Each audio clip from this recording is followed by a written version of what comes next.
Bienvenue dans cette nouvelle édition du 12-15. Voici les titres de l'actualité. La parité, une revendication que portent les femmes du parti L'Union pour le renouveau et la démocratie au Tchad.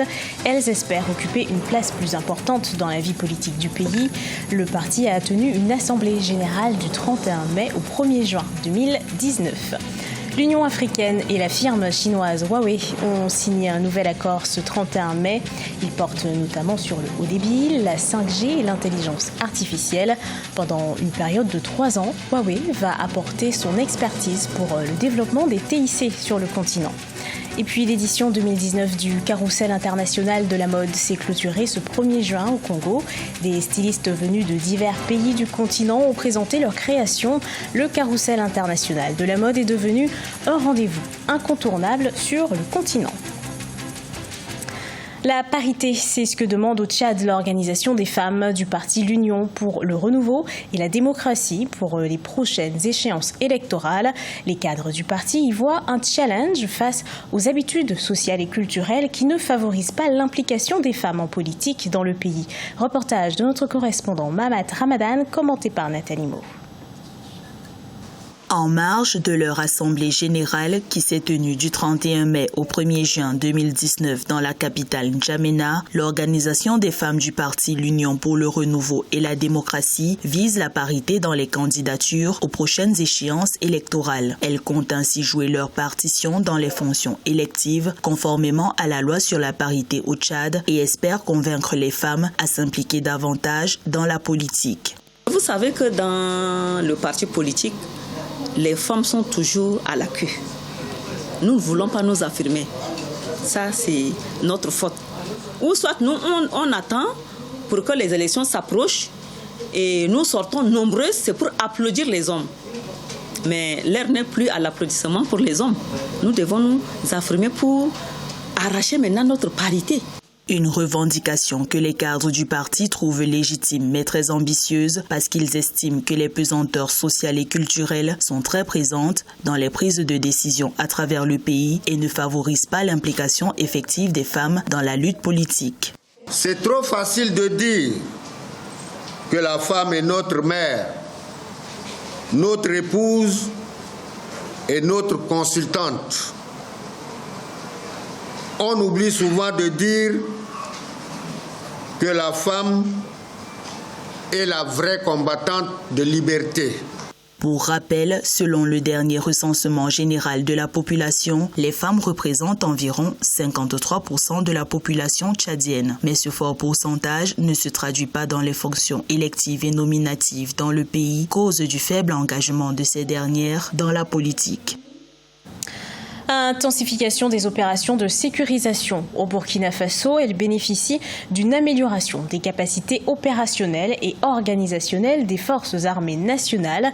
Des ONG se disent tout de même préoccupées par des violations des droits humains. Les précisions de Jean-Paul Ouedraogo.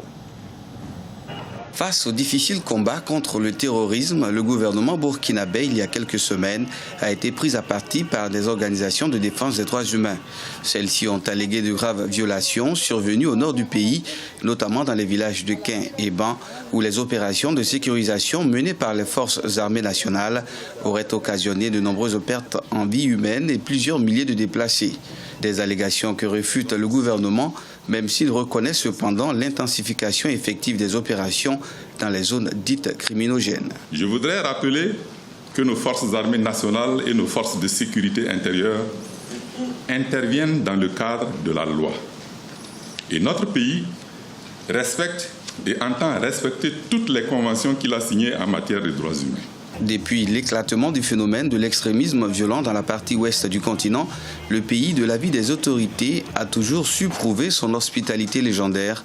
De sources officielles, il accueille à ce jour 25 000 réfugiés, parmi lesquels 5 000 demandeurs d'emploi.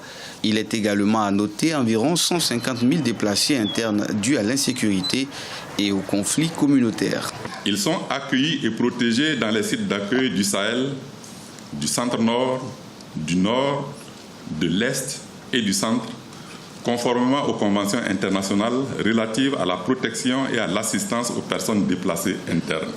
Le pays entend poursuivre ses efforts pour un plus grand rayonnement sur la scène internationale. C'est pourquoi il entend prendre une part active au processus d'intégration régionale et sous-régionale par le déploiement d'initiatives au profit de son économie et de son peuple.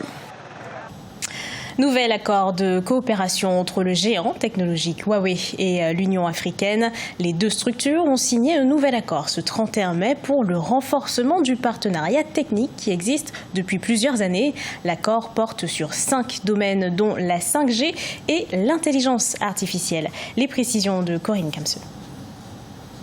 Le nouvel accord signé le 31 mai entre l'Union africaine et la firme chinoise Huawei porte sur le haut débit, l'Internet des objets, le cloud computing, la 5G et l'intelligence artificielle. Pendant une période de 3 ans, Huawei va apporter son expertise pour le développement des technologies de l'information et de la communication sur le continent, notamment dans les domaines de la cybersécurité, la cybersanté. Un accent particulier sera également mis sur le volet formation pour la détection des talents locaux. Il serait souhaitable dans cet accord que l'Union africaine négocie véritablement un véritable transfert de technologie. Il faut permettre à Huawei d'être présent en termes de renforcement du capital humain, en travaillant sur les indicateurs stratégiques, en termes de formation des jeunes africains qui sont dans le domaine numérique, pour que d'ici l'horizon 2063, l'Afrique puisse être autonome au plan numérique. De part et d'autre, ce nouvel accord garantit des retombées socio-économiques importantes. Huawei doit en effet s'assurer un positionnement stratégique dans le deuxième plus grand marché mobile du monde. De son côté, l'Afrique doit relever le défi d'une meilleure connectivité à Internet pour une inclusion totale dans l'écosystème numérique mondial. Pour voir l'agenda 2063, qui fait l'accès aux nouvelles technologies comme étant l'un des axes principaux, notamment de la transition économique et structurelle de l'Afrique, pour permettre à l'Afrique d'être un continent émergent. Donc, à signer un tel partenariat à Huawei, cela permet de renforcer les capacités techniques, notamment des États et des structures en Afrique intégrant la gouvernance numérique. Pour la firme chinoise Huawei, ce nouvel accord symbolise aussi la confiance renouvelée entre deux partenaires. Huawei a souvent été accusé par certains observateurs d'espionnage à partir de ses installations au siège de l'organisation panafricaine à Addis Abeba. Le Rwanda a perdu 6 milliards de francs rwandais en 2018 selon le bureau des enquêtes du pays. En cause, la cybercriminalité. Malgré l'intensification de la lutte contre la cybercriminalité, l'économie du pays continue de subir d'énormes pertes. Titres fonciers contrefaits, vente de fausses propriétés, ce phénomène fait de plus en plus de victimes. Neilei Claude-Bessa.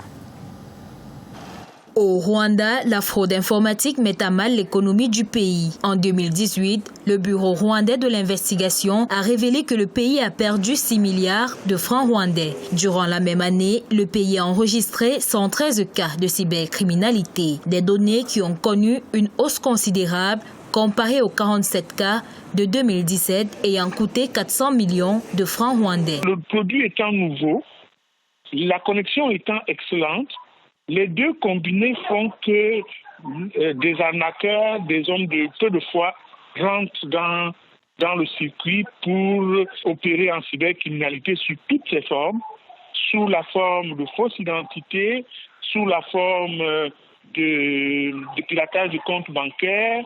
Ce sont des infractions telles que l'usurpation d'identité, la contrebande ou la perturbation des opérations informatiques par des programmes mal intentionnés, entre autres, qui ont été recensés. Dans leurs actions, ils demandent des informations personnelles à leurs victimes, notamment l'identification personnelle, des codes secrets des comptes mobiles ou bancaires. La première mesure serait une sensibilisation tout azimut, à la fois en milieu urbain qu'en milieu rural. Ensuite, il faudrait que les autorités mettent en place de nouveaux systèmes d'antivirus qui identifient tous les internautes et identifient également les adresses IP de chaque internaute pour pouvoir retracer les filières de cybercriminalité. Au Rwanda, la cybercriminalité affecte négativement le flux des investissements dans le pays. Pour l'heure, le gouvernement a activé la police de proximité dans toutes les régions du pays, exhortant la population à s'y rendre en cas de détection de fraude informatique. Célébration de la beauté africaine. La 6e édition du Carrousel de la mode a eu lieu au Congo du 30 mai au 1er juin. L'événement s'est clôturé par un défilé de mode international. Les collections de 12 stylistes ont été présentées. Plusieurs prix ont été décernés aux divers participants. Reportage de notre correspondant Deva Pansou. La 6e édition du Carrousel international de la mode a été clôturée par un défilé de mode qui a permis à plus de 14 couturiers de présenter leur collection au public ce samedi 1er juin 2019 à Pointe-Noire. Plusieurs récompenses ont été décernées. Meilleure maquilleuse Coco Nyanga, meilleure média Yakala FM, meilleur designer Princilia Céleste, top modèle masculin Chancel, top modèle féminin Maris Ngolo, Papa Africa Joe Ali et Mama Africa Raissa Ebengue. Le nom de la collection portait ce nom Belle comme elle. Donc j'ai ramené le côté glamour du pan. Donc n'est pas tu vas concevoir le pan à l'état brut, mais nous montrer que le pan peut être mis dans des soirées, dans des mariages. Voilà pourquoi j'ai revisité le pan. Je repartirai au Cameroun avec beaucoup d'autres expériences.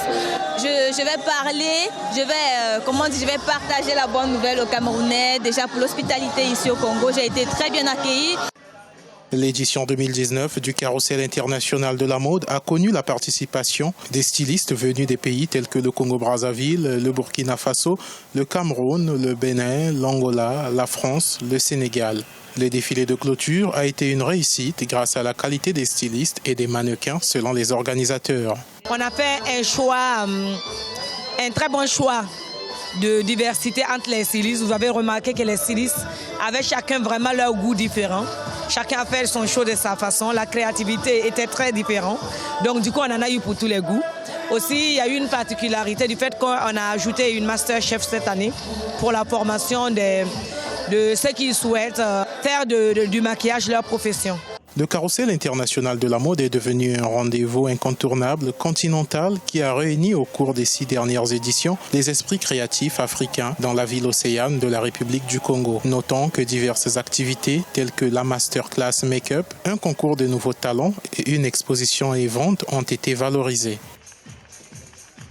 Ce journal a été préparé par l'ensemble de la rédaction. Merci à vous de l'avoir suivi et retrouvez dans un instant une nouvelle édition de l'actualité sur Africa 24.